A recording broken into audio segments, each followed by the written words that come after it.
Well, good afternoon, and I want to welcome you to this pre-conference webinar with Transformation Ministries. It's good to have you a part of the webinar this afternoon, whether this is the first one that you've tuned into or whether you are consistently a part of these webinars. One of the topics that has had a lot of conversation lately and has been used effectively by a number of pastors and leaders that I'm personally acquainted with is a tool called the Enneagram. And today we have the privilege of having a webinar that is going to take a deeper look at this tool. We understand that it's not the Bible, it's not God's final answer, but like Myers-Briggs or Strength Finders, it can be one of those things that gives us a clearer understanding of who we are. And our primary presenter today is going to be David Cooke. And Pastor David Cooke is the lead pastor at Cold Springs Church, which is a Transformation Ministries church in Placerville, California, located in the foothills of the Sierra Nevadas east of Sacramento. David, it's great to have you on this webinar today. And along with David are going to be two of his team at Cold Springs. And I'm going to allow David to introduce Esther and Nick a little bit more in just a few moments. We're going to start this webinar soon, but let me just share a couple of things before we do that. If you have not registered for the conference, the Transformation Ministries Conference that's coming on October the 15th, this year it's a virtual conference. It goes from 9 to 3. I would encourage you to do that ASAP. You can go to the website, tmchurches.org. You'll see a banner there that says register for the conference. So register for the conference. If possible, I would encourage you to go to a local watch party. We still believe that's the most effective way to view the conference. So join others who are going to be viewing it together. We can promise you that every watch party is taking precautions so that they'll observe guidelines and do it safely.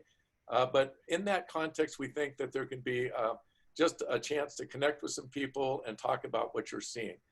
The other thing that you'll want to do then, once you've registered, is download the UVA app, which is going to be the conference app, and it's going to allow you to begin to start conversations with others who are attending the conference. So I think we're ready to turn it over to Pastor Dave, but before we do that, I just want to remind you that we have a question and answer feature. And there's going to be some dialogue that's going to take place as this webinar proceeds. But what we would really like to do is to invite you to ask your questions. And we'll pass those on to Pastor David or others on the team and let them speak to it. So we are really appreciative, David, of you taking the time this afternoon. Share a little bit with us about what you do, your interest in this tool, introduce the others on the team, and then let's go for it. Awesome. Great. Thanks, Doug. Hi, welcome to the Transformation Ministries webinar. Very glad that you're joined us today. If you would do me a favor, why don't you just go ahead and throw into the chat your name and where you are observing from, where you're watching from, or where your church is at, all right? Would love to see that as we start off and kick this off. So my name is David Cooke, and I am the lead pastor of Cold Springs Church in Placerville. So we are not on fire. However, it is on fire north, south, and west of us. It's a little smoky outside right now. So, hey, Mike, thanks for coming. So I have been here. I'm in my 23rd year as lead pastor. This is my first lead pastor and probably my last. And it's a turnaround church. It was started in 1946. So I was not the originating pastor. I want you to know. I look good, but not that good. All right. So I have a great team, fantastic team.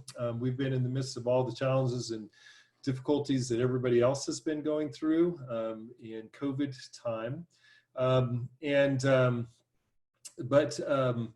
This tool of the Enneagram was introduced to actually by one of my team members, Nick Campagna, and he was the one who sort of brought it to us. And And I'm going to just go into a little bit of that more late in just a bit about some of the background of the Enneagram, but I want to give a moment to introduce Esther and Nick, two of my team who have interacted with the Enneagram quite a bit, and they're going to be sharing part of their story as well today. So Esther, we'll do ladies first. Why don't you come? And first off, so Kalita, thank you for being here, and Brian Berman, awesome to see you on today. Thanks for being here.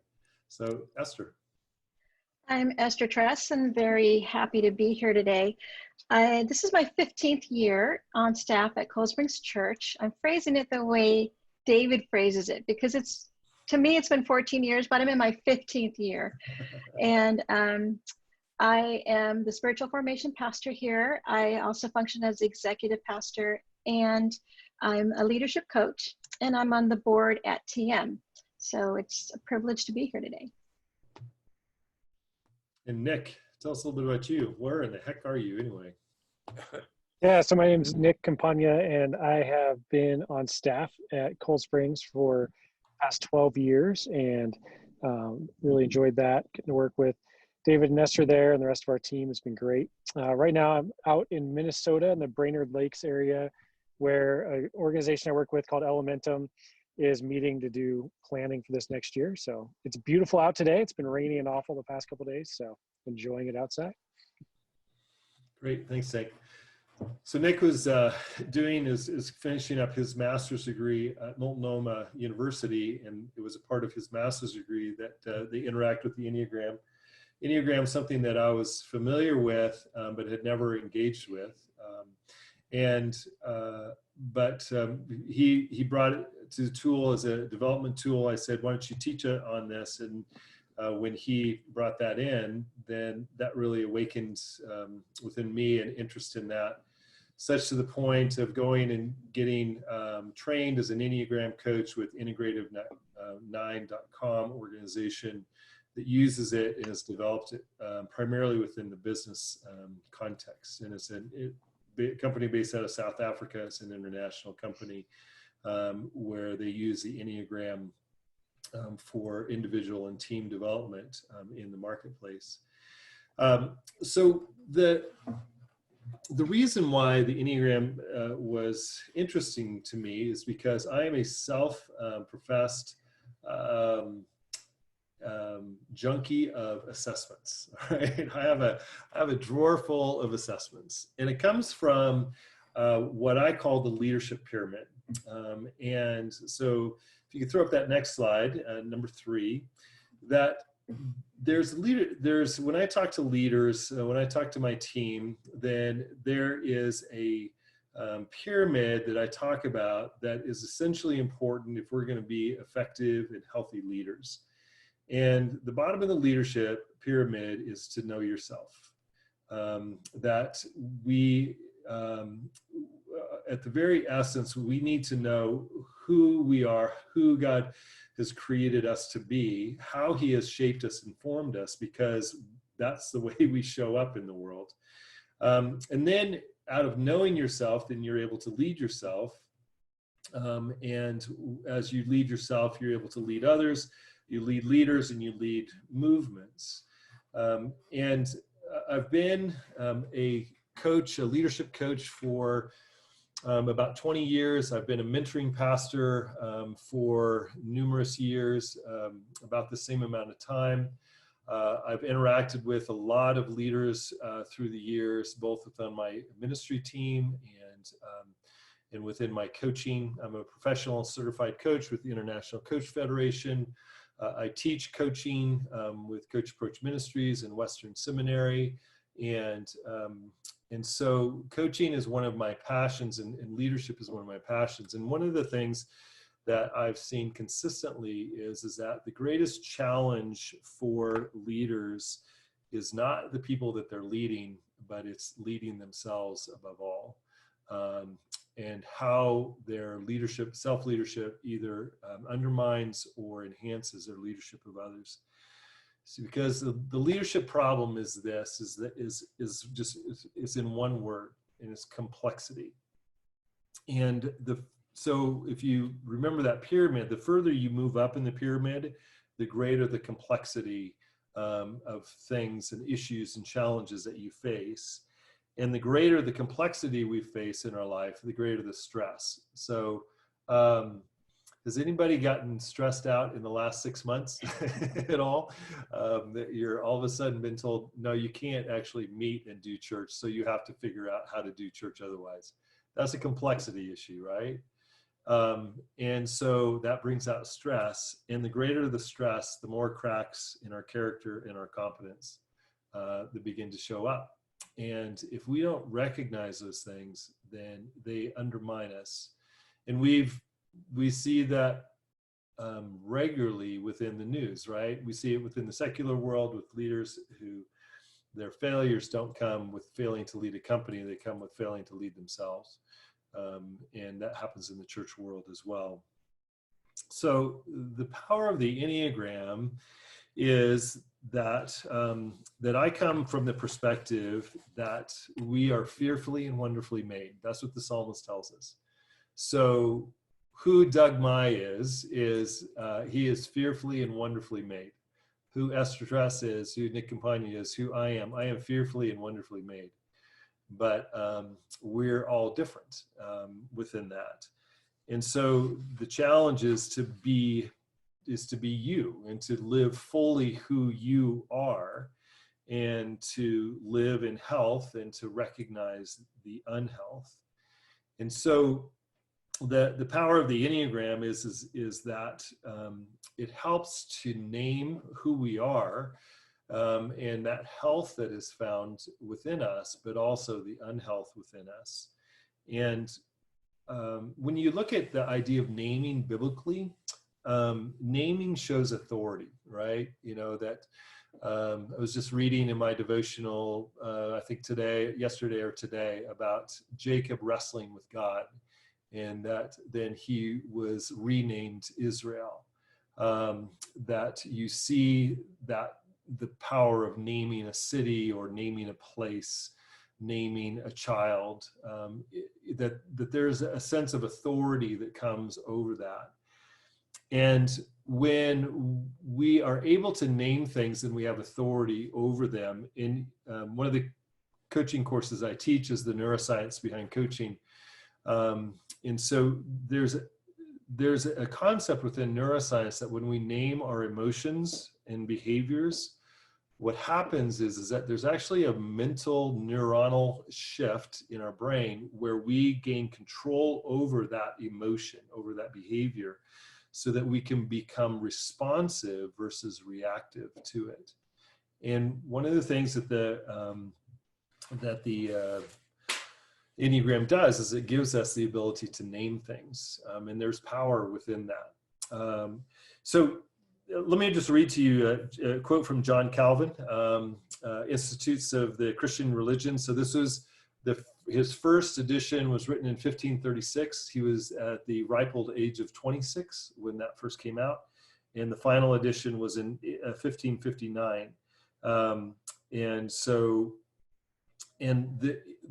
This quote is from the introduction, which stayed the same through that 20 plus years of revisions. And this is what Calvin said. He said, nearly all the wisdom which we possess, that is to say, true and sound wisdom, consists of two parts: the knowledge of God and of ourselves. But while joined by many bonds, which one precedes and brings forth the other is not easy to discern. So, Calvin, even back in the 1500s, was recognizing, there's this need to know and to understand ourselves, that's a part of the path of wisdom. And we need to fear the Lord. The beginning of wisdom is to fear the Lord.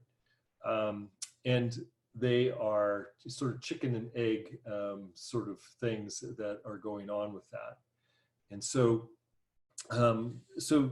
this is where the Enneagram comes in and can help us with this. So if we can go to slide 4. So real quick, what is the Enneagram? And there's been, when you just look at the symbol, it's hard not to think pentagram, and then to think satanic because that's the symbol, the pentagram is a symbol of the Satanist church.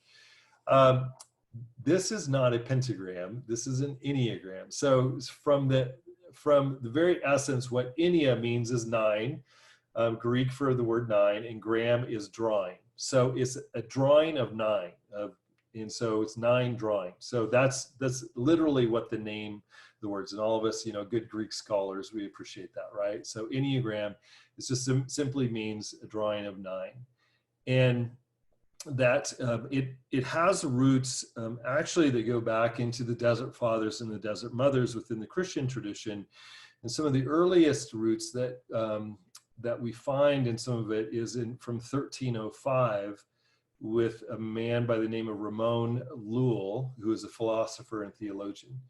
Now, in the 1900s, George Gurdjieff popularized a number of the concepts, and that's oftentimes where some of the questions come from, because Gurdjieff was a person who was looking at the sort of some of the modern psychological movements and all the different aspects about personality and who people were, and from philosophical basis. And so there are some questions that have come out of there, but the modern versions of what we have of the Enneagram really come from Oscar Achazo, who is a Bolivian philosopher, and Claudio Naranjo, who is a Chilean psychiatrist. And so there's Naranjo that really sort of synthesized the Gurdjieff's and Achazo's, and I'm sorry if I'm butchering those names, their more spiritual focus into a focus that we have today of a sort of a psychological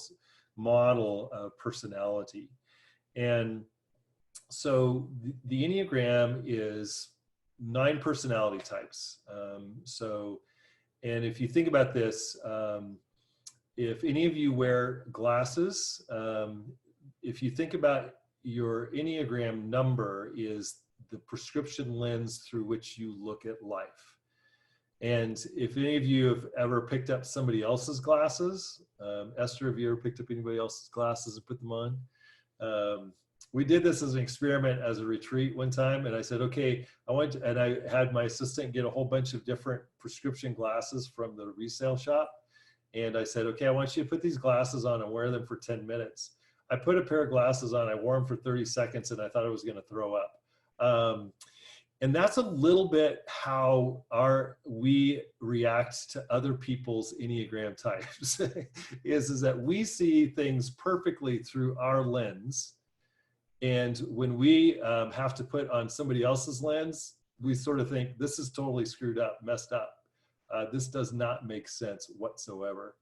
So if you think about the Enneagram as a prescription lens through which you see life clearly and it makes sense. Now, there are also a number of nuances and levels to the Enneagram, and it's a fairly complex, simple but complex and nuanced tool that we can use to come to understand ourselves better. So the most basic is to say, okay, what number am I? And that's sort of how we introduced the whole seminar, and people say, hey, what number are you? But there are also this thing of the 3 instincts or the subtypes, and that's how we engage the world around us. It's how we, it's sort of our bias of how we see particularly relationships. And there are 3 of those. And the self-preservation, the way to think about it is a person who is focused on me. So it's like, how am I safe? How do I survive? How do I have what I need? And then the second one is one-to-one, or you and me. So it's me, you and me. So it's about intimacy. How do I connect with you in relationship, in a deep, intimate relationship? How can you appreciate me and my uniqueness, and how can I appreciate you? And then the third subtype is we, or social, and that's the person who sees the group and who's able to read a room, read a group of people, and just to interact with them in powerful ways.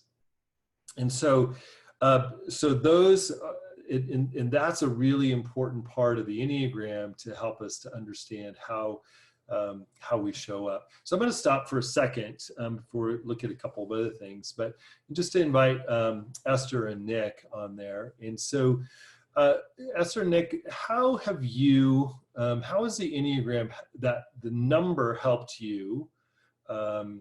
And how has that subtype, that instinct, helped you to understand who you are and how you relate? Who's going first?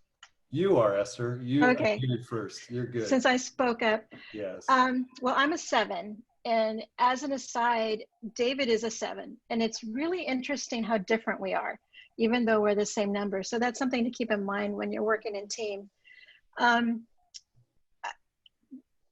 Finding out about 7, it just really tapped into my motivations for why I do things. And that's very, very helpful. And it also just confirmed a lot of habits that I have about reframing negative experiences into positive in order to get back control of uncontrollable situations, because it's really important for a 7 to have options and to feel good. And so I was able to put these things together, and also how it affected relationships, but also ministry, because as we all know, ministry can have times of tension, and my stress, a 7 stress, you go to 1, which is perfectionist. So I was able to understand how much I was functioning so much out of 1 rather than my natural 7, and also see how you mature. That perfectionist influence actually helped to slow me down and to have a little bit more discernment. So it wasn't all bad news, but it's just very valuable to understand my motives, because then it can impact my behaviors, and that changes how I do things. Yeah.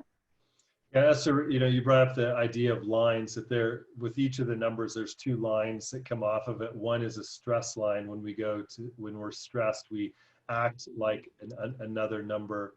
And then when we're wanting to have thriving or growing, then there's another number that we go to, that we begin to act like that. And I had a conversation with my wife, Pam, who, I'm a 7 as well, and 7s go to 1, to the perfectionist. And I was really being stressed out this last week. And I said, 7 goes to 1. And she says, and I've benefited greatly, through that oneness, because I just want to create order around me. And that's sort of the thing about the 1 is that 1s want order. They want everything to be in the right place. Yeah. So it's not necessarily a bad thing, but it's helpful to see it show up. Nick, how about you? What have you seen, or what have you experienced? Yeah, so it was an interesting experience. Just the whole identifying what number that you are was a challenge. When I first took the assessment, it actually came out with that I was, my 2 highest ones were 6 and 9. And then I had 3 and 1 were tied for my 3rd highest.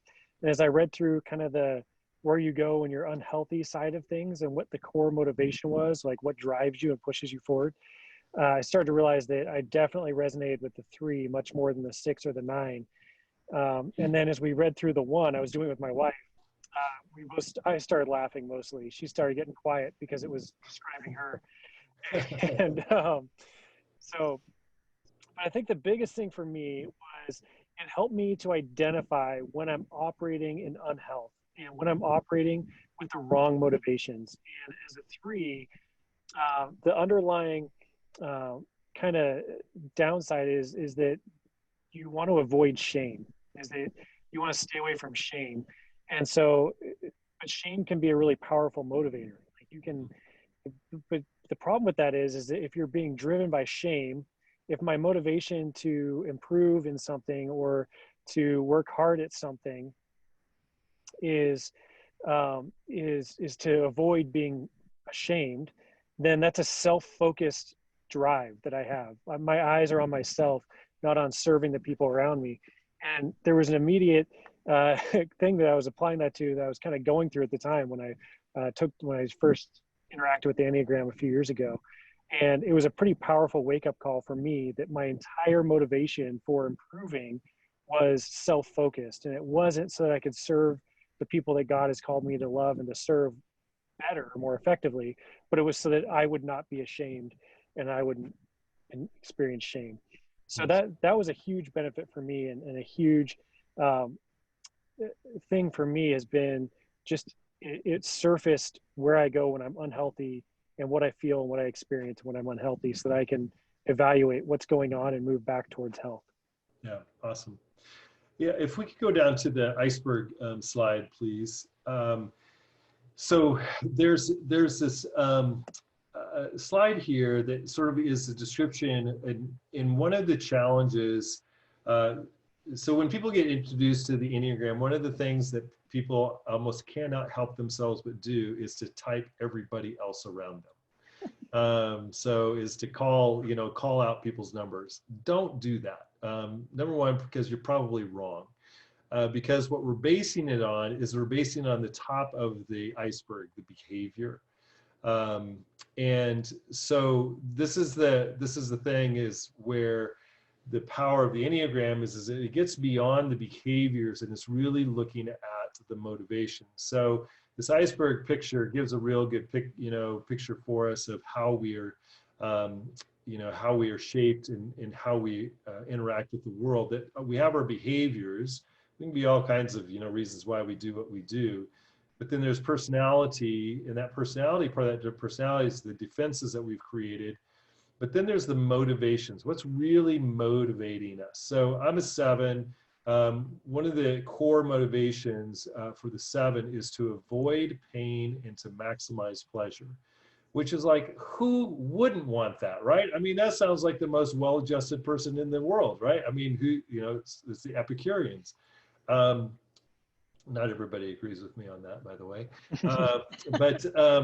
But to understand, oh, I don't want to make this decision because it might bring pain to my life, is a very powerful thing. Again, the power of naming gives us the ability to have control over it instead of being reactive to everything around us. And then that motivation comes of what Nick talked about, was some of the anxieties and fears that we can have. So within the Enneagram, there's this thing of what drives us. What's my greatest fear? And so for each of the numbers, there's something specifically that drives us that our fear is. But what Nick talked about is that there's these triads within the Enneagram, and so for the thing that drives the 8, 9, and 1 in unhealth is anger. So the active controller, the adaptive peacemaker, the strict perfectionist. But how that shows itself can be very, very different. So the active controller is a very strong personality.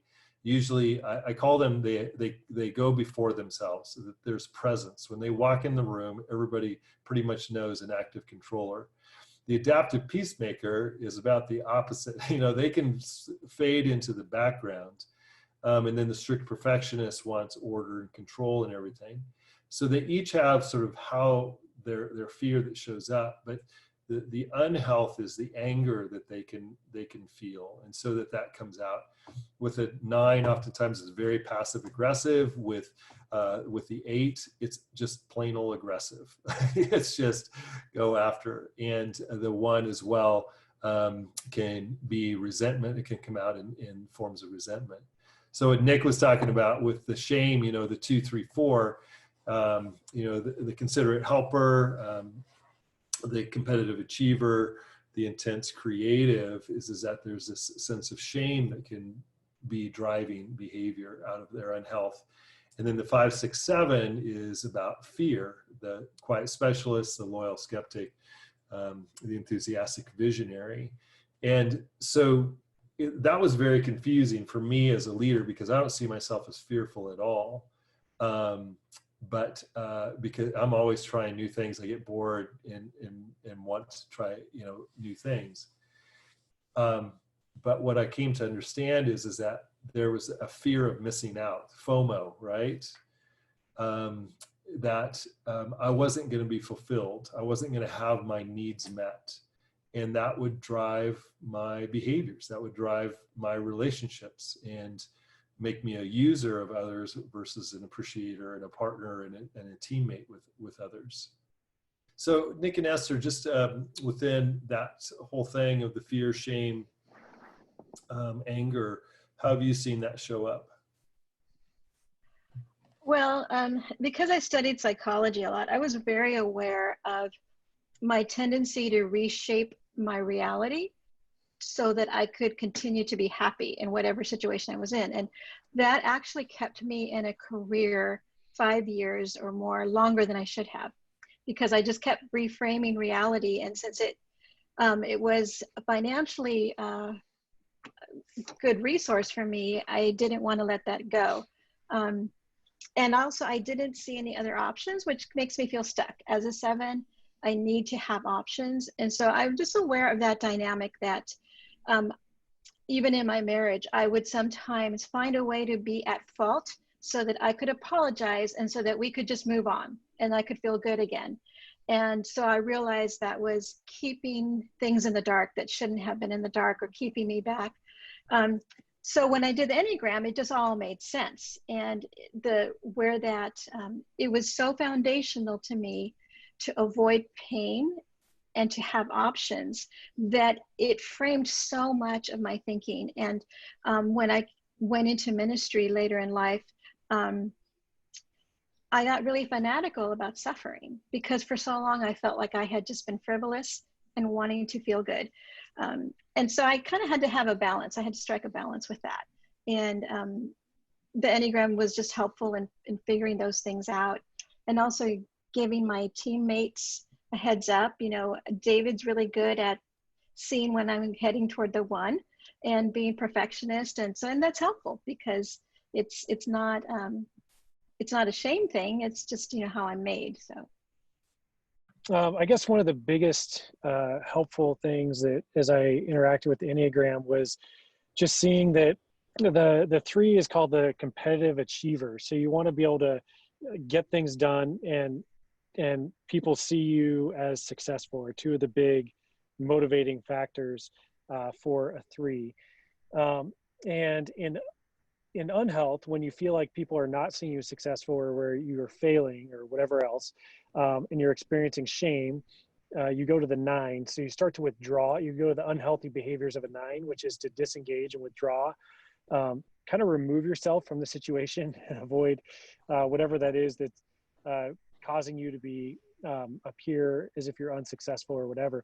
But on the flip side, the healthy side of that is kind of where I thrive. And it's is that the 3 in health, that you take your competitive achiever and you go to some of the healthy characteristics of an Enneagram 6, which is bringing people together to get things done. So you're working collaboratively, and so that's where the best of me comes out, is when I have the opportunity to work with a group of people and see things come together, put people in the right places to do the right jobs and to get things done most effectively. So for me, you know, if I'm being driven into shame and that underlying emotion of shame, then it basically sidelines me as a leader. It makes me ineffective and unfruitful as a leader.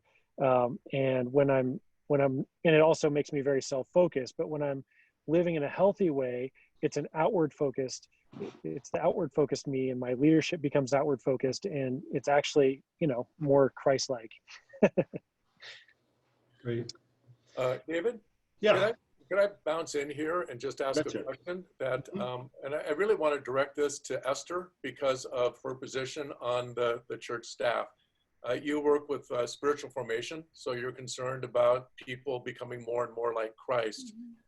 How do you work the insights from the Enneagram into what the scriptures kind of call us to be in terms of conformity to Christ, and how self-understanding can open the door to the Holy Spirit? I know that's a huge question, and I didn't ask you all, but if you could just reflect a little bit on, you know, the kind of here's this tool that gives us insight. How does the Holy Spirit take that? How have you been worked with that with the people you're helping? Sure. Something that we did at the beginning of the year, we actually did a sermon series, which David wrote. And every week there was a Jesus truth. And it was so helpful to have those, because that takes you right down to the spirit in you, and how I've seen it in my life. Because my tendency to reframe can also, I'm aware that it can create a reality that's not there. So with the freedom I have in Christ and the dependency on the Holy Spirit, there's so much hope there. I don't have to be afraid of reframing anything. Jesus reframed everything on the cross. So that was a huge pivotal point for me, because I realized, no, I'm led by the Spirit. I'm depending on Jesus, and that's where my hope is, and that's where I take my fear to. You know, the fear of not having options, the fear of pain, I lay that at the foot of the cross, and I don't have to run from reality or recreate another one in order to feel better. Even in the suffering, there is hope. So I don't know if that answers your question, but that's how, you know, it plays out, like for me. So yeah, thank you. We've got some great questions that are coming in. Thank you. Keep the questions coming in. I'm going to address the first one of, how do you suggest keeping track of the numbers and work to transform default undesirable behaviors? So if we could go to slide 6, what's the gift in me that blesses the world? So one of the things, again, I'm a strengths person. So Strengths Finders is one of the core tools that I use within my coaching. I think that we function best out of knowing how God has shaped us and created us, and live out of those strengths.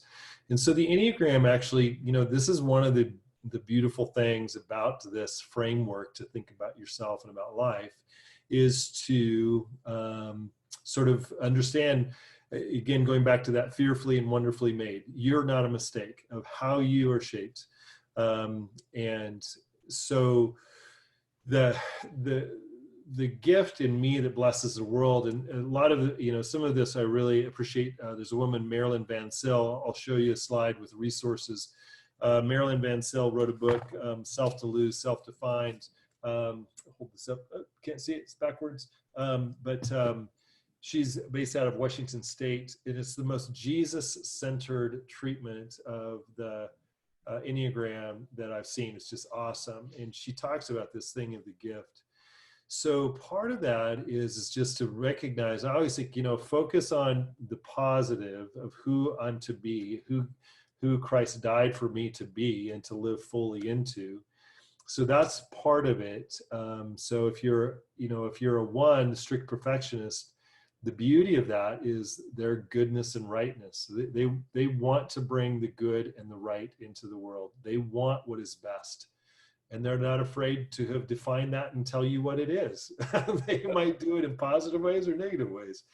You know, the 2, the considerate helper, unconditional love and care. Man, they're gonna meet your needs. So the 4, the intense creative. I'm married to a 4. Creativity and depth. There's just so much that is there. It's living into that fullness. So those are the thing of what's the gift that blesses the world. So I think part of it is to understand, oh, this is how God has shaped me and created me. I'll tell you what, for me, I have a blended family through adoption. So we have 5 kids, 2 biological, 2 adopted who are African American, and then 3 years ago we adopted a 5th who was a 7th grader at that point. And I wish I had this information to help me to understand my brokenness and how that would come out. And what I found is that I was living, Marilyn Van Zyl talks about the adapted self. And that's, you know, and when I understood, oh, this is how God's created me, even my wife, you know, she sort of recognized, you're a much happier person since you've been able to understand that. But let's go to the next slide. What's the ugly in me that keeps popping up? So the other part of this is that when you do the Enneagram, in fact, one of the things where you might be finding what your type really is called the ick factor, the ICK factor. It's like, oh crap, that's true, and I don't like that. And I've been trying to hide that. So, so this is, this brokenness where the brokenness comes out. So within the strict perfectionist is anger, and it can come out, in the form of resentment because people aren't living up to your expectations. The considerate helper is pride because you are meeting everybody's needs and you are invaluable to everybody around you. With the competitive achiever 3, it's a deceit. You're covering up your failures and you are making sure that everybody knows that you're a winner. For the intense creative, it's envy. It's this sense that I want to be what you are and I want what you have. With the quiet specialist, it's avarice. It is holding back. It is conserving resources because the quiet specialist is never sure that they're going to have enough, so they're always holding back. The loyal skeptic is this. The 6 is the loyal skeptic has a built-in radar detection system for incoming missiles, and they see them before anybody else. So there's this fear that can drive them. For the 7, it's a gluttony, and it's not about food, it's about more of anything and everything. And then for the 8, the active controller, it's lust. It's a lust for power, it's a lust for control, it's a lust for dominating over others. And then for the adaptive peacemaker, it's lethargy. It is checking out through checking out. It is going to sleep, streaming, Netflix for the next 8 hours to get away from things, and just going passive. So those are some of the uglies. And so again, there's power in having a name for things that we can identify when that comes up and when we begin to see that show up. And so within that question that was asked of let me pull it up again, how do you suggest keeping track of the numbers and work to transform default undesirable behaviors? I think that if you're beginning with the Enneagram, the only number you need to keep track of is yours. And maybe the person you're married to, that might be helpful, or the children that are in your home or whatever. But it's really about having greater self-understanding, again, so that you can lead yourself and influence yourself. I'm interested, I like what Doug says, let's avoid the slide, move on. So great. Doug, we can talk later, all right? Esther and Nick, is there ways that you've seen that ugly show up? I mean, you're both beautiful people, but maybe that's you've had an experience that you could share about that. Nick can go first. Nick can go first. Yeah. So, I mean, the brief description that you gave of the deceit is that you're going to reframe, and someone had asked a question about what reframing is about. And so for a 7, it's about reframing everything to a positive light. And for a 3, if I'm going to reframe things, it's going to be so that I look successful. And so I'll deceive myself into thinking that I'm being successful, and I'll seek to deceive others into thinking or seeing me as successful if I don't feel that way. And so that's when I'm being unhealthy, and that's really not a great situation to be in. And the challenge with that is the deceit, which is the core sin, the core dysfunction of a 3, is that it even goes down to, 3s can be pretty detached from our emotions. And we can start to deceive ourselves and to take on other people's emotions around us and lose touch with who we are. And so there be seasons of my life where I've kind of felt detached emotionally, and the Enneagram helped me understand that, wow, that was a season of unhealth. So, and to see that I was kind of deceiving myself and just avoiding, not feeling good by just telling myself, hey, everything's okay, and actually deceiving myself. it's interesting how I have a really clear picture of being in my healthy 7 and being in my unhealthy 7. And it goes back to when I came on staff. It was a few years later that I started to take on the executive pastor roles. So I went from being fully immersed in just ministry and relational things to, oh, now my day had a lot of things that reminded me from my career in corporate America. So it was almost like I had a split personality. And it came to a head where I had sent out one email when I was focused on all these financial things. And I sent it out to the team saying, hey, you know, if you don't give me your receipts for your credit cards, you know, blah, blah, blah, blah, it's a privilege. I'm going to have to confiscate your cards. And it was so interesting how David responded. David responded so gently and said, this doesn't sound like you, Esther. And I think back to that time, and it was my perfectionist coming out. And it was coming out in language that took me to an earlier time in my career. But I always use that as, no, I need to be that 7 that enjoys having fun, enjoys laughing, whether I'm an executive pastor or a spiritual formation pastor, it doesn't matter. So I have a very clear picture of what not to do.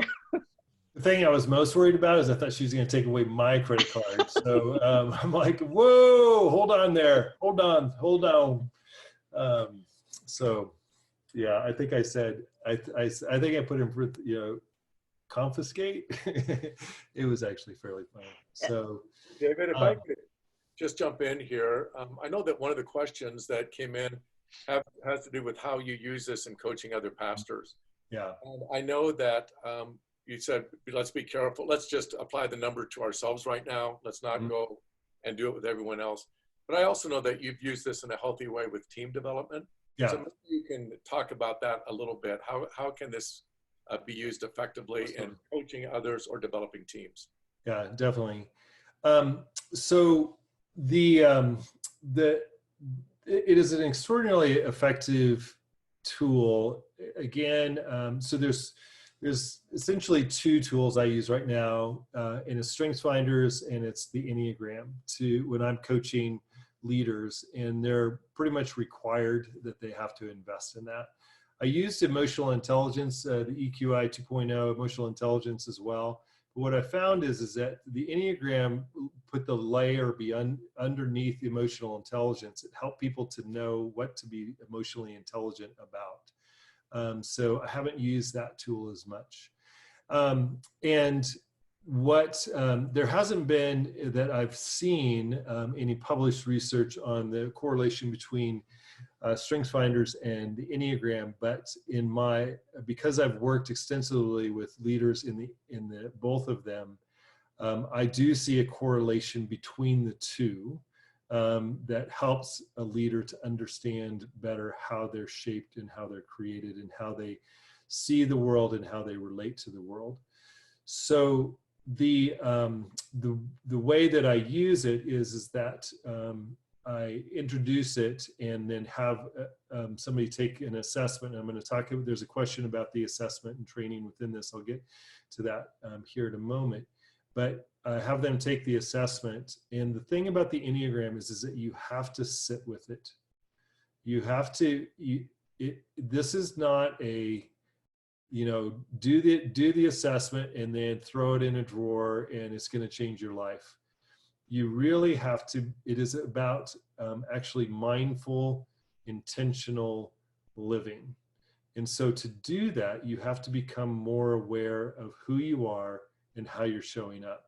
The Enneagram will give you some labels, some names for you to begin to do that.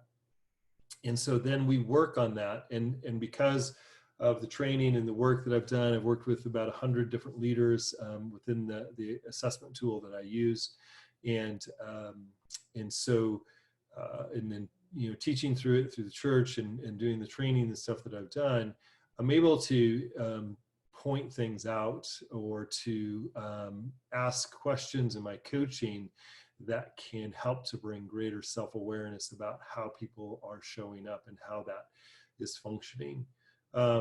So So that's how I use it. I use it as a required core tool in my coaching, as going back to the pyramid, because the Enneagram is just a tool. The most important thing out of this webinar that I would hope that you would come away with is that leadership pyramid, is to know yourself. Because if you don't know yourself, you can't lead yourself. And if you're not leading yourself, you're not going to lead others. And if you're not leading others well, you're not going to lead leaders, and you're going to make a mess of your organization. Eventually, it's going to show up. And so that is that's the main thing is how do you know yourself? Well, this is a tool, it's a tool. And I appreciate what you said at the beginning, Doug. It's not the Bible. It's not scripture. But it is a powerful tool to help us to know ourselves and to know Jesus, I believe. Because in Jesus, Colossians tells us that he holds all things together. So he is the perfection of all of this together. And in looking at Jesus and living the life of Jesus, then we live more fully of who we are, because he's the completeness of all of us. What's the next step for someone who wants to, we have a question here about like a coaching course that you would recommend, or if someone Right. know more. Yeah. So if we go down to, let's go down to slide 12, the resources. And so the resources, again, the book that I would really encourage you to get, there's actually another one as well, but Self to Lose, Self-Defined, Marilyn Bensell. She has walked with the Enneagram for a really long time, very wise woman. And again, the most Jesus-centered, not Christian-centered, not faith-centered, not religion-centered, Jesus-centered book on the Enneagram. And we gave away copies. We sold, discount copies when I did the preaching series of Self to Lose, Self-Defined, Marilyn Bensell. The other one that I would say is this book called Becoming Us by McCord, Beth and Jeff McCord. They focus on marriage relationship within this, and it's a really effective and a very good book. A lot of great resources, a resource tool there within that, particularly in regards to relationship. So where a lot of people start with the Enneagram is with the Enneagram Institute, and because it has one of the least expensive assessments out there. I think it's about $12. And they've been around for a long time. But what I find is that assessment, and that's where I started, that's where Nick started, that's where Esther started. But the number that we were sort of came out of their assessment wasn't the number of who we were. So the tool that I'm trained in is called the integrative9.com assessment. And from as far as I know, I just got some information today about somebody who developed another assessment, so it might be as good. But as far as I know, it is the best assessment if you want to have a 95% assurance that you are identifying what your primary number is. Then the integrative9.com assessment is the way to go. And so you can, I'm a trained coach through that. And there's, you get a discounted amount. It's $50 if you do it through me. I think it's $60 if you just go to their website and do it. For the standard report, and then their pro report is $100 through me, $120 through, just through their website. And that's and they have a training program. It's quite extensive. It's about 36 hours. It's over 4 days, 5 days, that I went through to be able to utilize the assessment and give the assessment. Ian Morgan Crone is The Road Back to You is one of the most popular books out there right now. And he has a great podcast called Typology.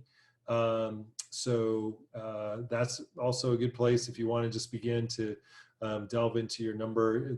You can look at his podcast, look at his book. I also wrote summaries for each of the type when I was doing the preaching series to try to gather the essence. So it's an assimilation of all the different resources that I was using in my development and training. And if you want copies of that, you can let the TM know, and we can get you copies of that. So those are a series of PDFs. So the question about how to leverage that. So if you go to the next slide, if you are wanting to do this, this is what I would say to do. Is that if you want to leverage this for your team, is to arrange for your team to take the assessment. And I would do bite the bullet, pay the money, get the assessment that's going to have a high assurance that you're working with the number that of what you are, of how you're shaped. You can email Teresa at coldspringschurch.net if that's something you're interested into. And then once everybody does that on your assessment on your team, to do a team intro webinar, which is about 2 hours, where I introduce the whole thing to give people a basic understanding, and then to sit with it for 30 to 60, 90 days. I don't know. Have people sit with it and begin to see how it shows up. And then have me come in and do an advanced Enneagram team training. There's a church in TM that is doing this exact process. And it really will be the best way that'll be. We've worked extensively with it with the Cold Springs Church team. So, but it takes time to begin to see it and how it shows up. So that's how I would approach it. So. Great. David, thank you so much. So I kind of have the feeling that if I were to ask you the question, so what's the best number?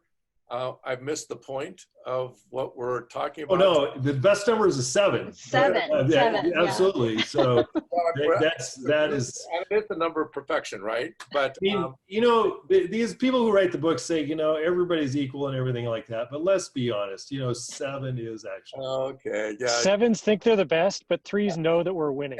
So. Okay. Well, these are the kinds of conversations that you can have, but. The importance of knowing ourselves well, how God has made us so that we can lead ourselves. Boy, that's just such critical stuff.